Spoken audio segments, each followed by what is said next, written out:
can stay here, that's fine. Hi guys, and welcome to today's video where I am joined by Sirius, who doesn't want to leave apparently today. He's been very clingy like recently.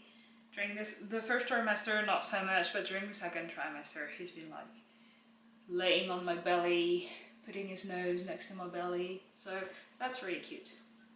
You're being a cute big brother. Yes.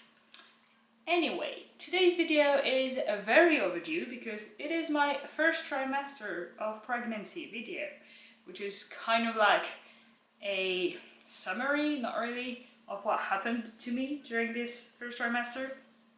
I am currently halfway through the second trimester, so the first trimester video was overdue. So, my baby is due November 15th of 2022. He or she, we don't know, was 6 centimeters at the first scan, which was at 12 weeks, I think, or 11. I think it was 12 weeks. So he was perfectly in the middle of the charts and stuff, doing perfectly fine. The heartbeat was very high, 158 to 160, I think. Depending on when she measured, but yeah, that's a very like fast, healthy heartbeat. What are you doing? So I want to go through symptoms I had, cravings I had, and stuff that helped me, just because, well, first of all, I want to remember, and also I feel like you hear a lot of people going, oh my god, pregnancy is so like brilliant and glowing and whatever. It's not always like that.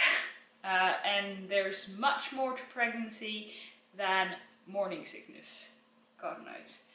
So symptoms for me were nausea, a lot of nausea, but not just only in the morning, like all day morning sickness, all day sickness, vomiting, losing weight because I was vomiting so much, not being able to eat much, like literally for 2 weeks I was only eating cream cheese with garlic on toast. That was the only thing that I was able to eat. Like one toast for lunch, one toast for dinner, so that was not very nutritious. But anyway, that's a thing that happened to me, but it's a very classic one.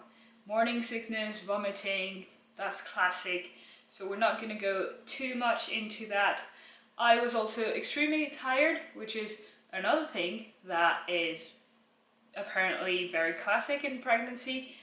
I remember in, I think, March or April, I had a week off work and I slept literally 12 hours per night, and then I would do a 2-hour nap in the morning, 2-hour nap in the afternoon. So that's 16 hours of sleep per day because I was so tired. Work was very stressful and demanding at the time, which is why I was like overtired probably. But yeah, that was a moment in my life where like I was feeling like I couldn't do anything anymore. I was like, all I do is sleep and then puke. What's wrong with me? So that was fun. And the bit that I want to like spend a bit more time explaining what's happening is the ligament pains and like pelvic floor pain and stuff like that, because it is a bit more specific to me, because I have some form of EDS, not a very like life-altering one, but my EDS is mostly translated within, well, ear issues and stuff, like ear infections, but that's not the problem. My main issue is with my ligaments, which are terrible, basically. Your ligament is supposed to be a bit stretchy, but not like overly stretchy. The ligament is the bit that holds your bone inside the socket, basically, for example. Ligaments also hold your uterus inside of you. So ligament pain and like ligament trouble in my fingers, shoulders, ankles and stuff, I'm used to that. I had never had pain in like due to the ligaments of my uterus, because uterus the uterus is usually very small, but because you're pregnant, it gets bigger, and also because baby is moving, it basically goes like bungee jumping on the ligaments, and it hurts so much. Every time baby is moving, the ligaments goes, no, I'm not gonna hold on. So your uterus is just like bouncing around, and the ligament stretches more than it's supposed to stretch, and it's really painful. So I've had a pregnancy belt since maybe 8 or 9 weeks pregnant, and that really helped for a while. And now baby is bigger. It's like, I think 25-ish centimeters and like 500 grams.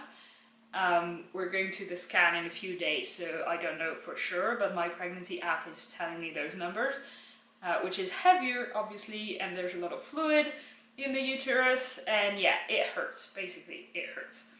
And that's because my ligaments are crap. Another place where, if I understood correctly, my crappy ligaments are not helping is pelvic floor pain. So basically, you've got bones in your pelvis, and they're going to open up at birth to let baby go through.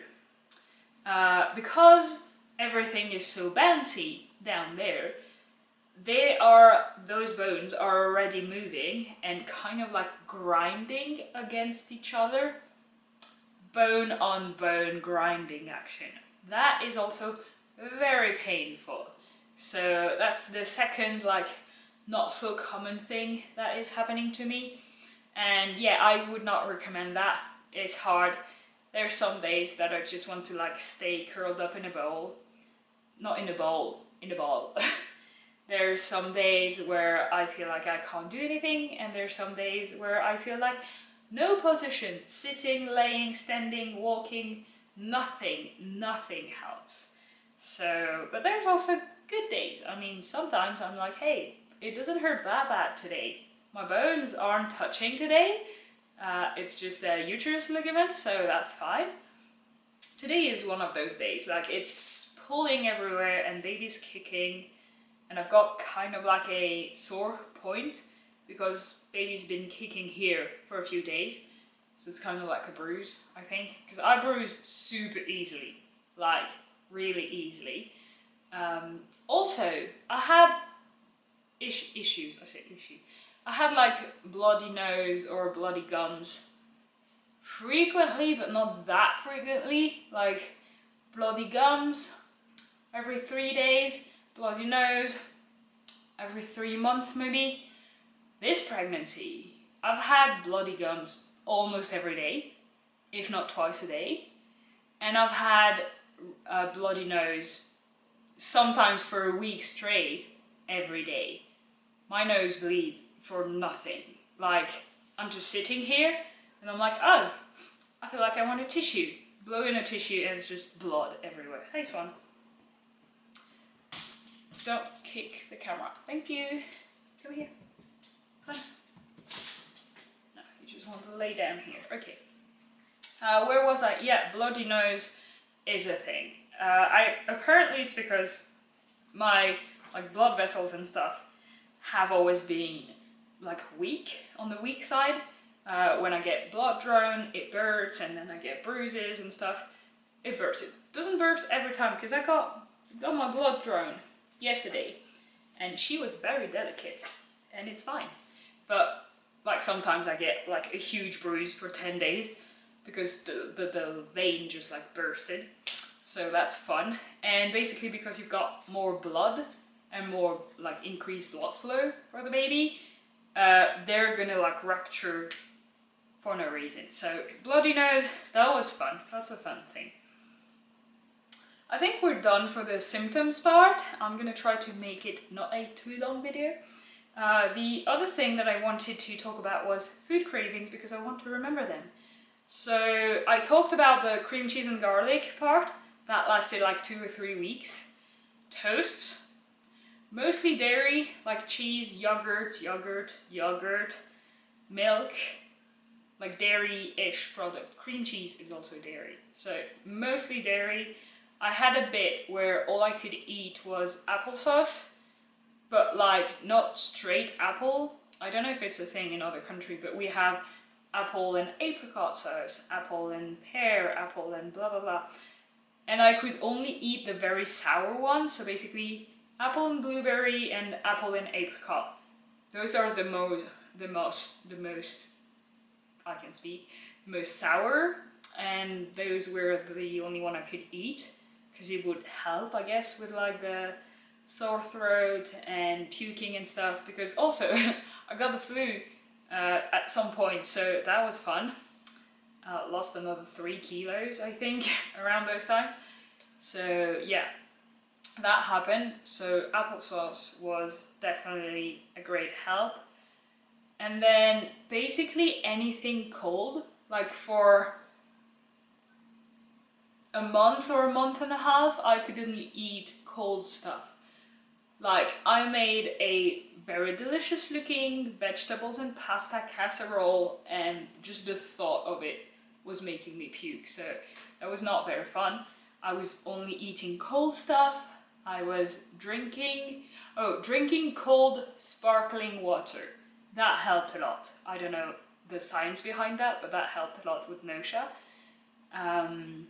What other cravings? I don't think I did like have weird craving as in like putting a pickle in a yogurt or whatever, but I had like weeks where I would eat only one stuff, and then the next week that stuff was disgusting to me, and so it would sit in the fridge until I could like stomach eating that again.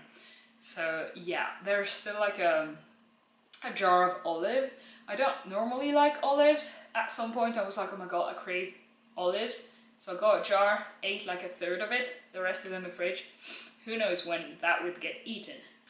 And I think that's all that I wanted to talk about. Symptoms and food cravings are the 2 big things during the first trimester. In my second trimester video, I'm going to talk more about like making the baby registry and baby nursery and stuff like that, like more fun stuff. But for the first trimester, basically I was miserable. I still have days where I am miserable. I am off of work. I've been off of work since, I think, June 10th. So it's definitely made it easier to get rest and to like not put so much stress on myself, because work, like I do have a very physical and demanding job. So that was becoming too hard on me. But yeah, I wanted to make this video to remember myself, but other people maybe, that it doesn't have to be all like beautiful and pink and sparkle and stuff. Pregnancy is difficult. You're growing another human inside of you. So yeah, that's it for today, guys. If you've enjoyed the video, make sure to give it a thumbs up. It makes me happy and it really helps the channel. You can subscribe to my channel if you want to get notification every time I upload. You can also click here to go watch another video of mine. And I'll see you guys very soon. Bye bye!